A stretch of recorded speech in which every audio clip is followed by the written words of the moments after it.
নমস্কার বন্ধুরা, আজকে আমি আরেকটি রেসিপি নিয়ে তোমাদের কাছে চলে এসেছি। আজকে আমি বানাবো বাটার নান। বাটার নান বানানোর জন্য এই যে দইয়ের বাটিটা দেখছো, এই বাটির 3 বাটি আমি ময়দা নিয়েছি, আর হাফ বাটি নিয়েছি দই, আর লাগবে চিনি, আর হচ্ছে বেকিং সোডা আর বেকিং পাউডার। 3 বাটি ময়দার জন্য আমি 1 বড় টেবিল চামচ বেকিং পাউডার নিলাম, তারপরে 2 পিঞ্চ নিয়েছি বেকিং সোডা, আর একটু চিনিটা বেশিই লাগবে, এখানে আমি 2 চামচ চিনি দিলাম।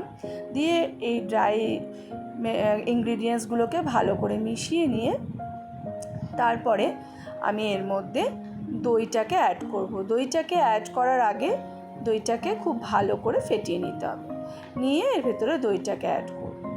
দইটা দিয়েই কিন্তু আমি পুরো এই ময়দাটাকে মাখবো।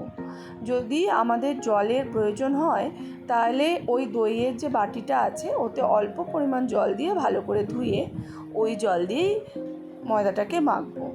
এই ময়দাটা কিন্তু খুব একটা নরম মাখবে না, এই ময়দাটাকে মাখতে হবে একটু মিডিয়াম করে, কারণ এই ময়দাটাকে আমরা মাখার পরে 2 ঘন্টার জন্য রেস্টে রাখবো। সেই জন্য এই ময়দাটা নর্মালি মাখতে হবে, নাহলে খুব বেশি নরম হয়ে গেলে পরে বেলতে অসুবিধা হবে।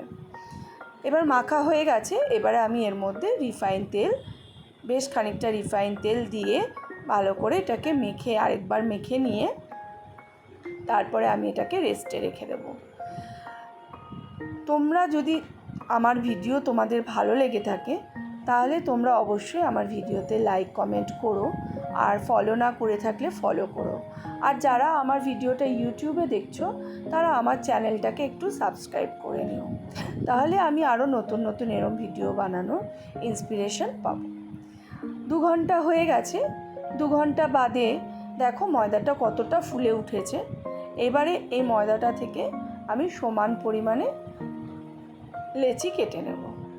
এখানে আমার যতটা আমি ময়দা নিয়েছিলাম তাতে আমার মোটামুটি 9খানা লেচি হয়েছে, কারণ এই নানের লেচিগুলো একটু বড় বড়ই হয় তোমরা জানোই, তো আমার 9খানা লেচি হয়েছে।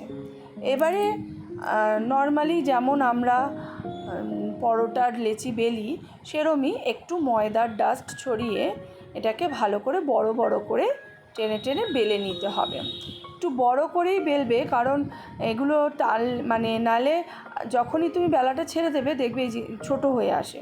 সেটা আমাদের নর্মালি পরোটার ক্ষেত্রেও কিন্তু তাই হয়। তাহলে এটাকে ভালো করে বড় বড় করে বেলে নিতে হবে। দেখো আমি সুন্দর করে বেশ বড় করে বেলে নিচ্ছি।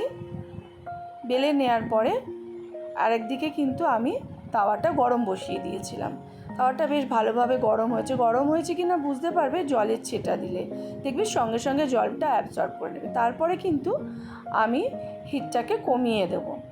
এইবারে দেখো পরোটাটার ওপরের পোর্শনে আমি হাতে করে জল নিয়ে ভালো করে জল বুলিয়ে দিলাম, দিয়ে ওই ভেজা দিকটাই আমি চাটুর দিকে দিয়ে দিলাম। তাতে কি হলো, জলের সাহায্যে পরোটাটা তাওয়ার মধ্যে ভালোভাবে আটকে যাবে। এইবারে একটা কভার করে দিয়ে বেশ খানিকক্ষণ রাখতে হবে। মাঝে মাঝে একটু উঠিয়ে দেখবে, এরকম যখন ফুলে ফুলে যাবে তখন বুঝবে হয়ে গেছে। তখন ওটাকে ফ্লেমটাকে বাড়িয়ে দিয়ে তাওয়াটাকে এরকম আগুনের ওপরে ভালো করে ঘোরালে দেখবে ওপরের পোর্শনটাও রেডি হয়ে যাবে।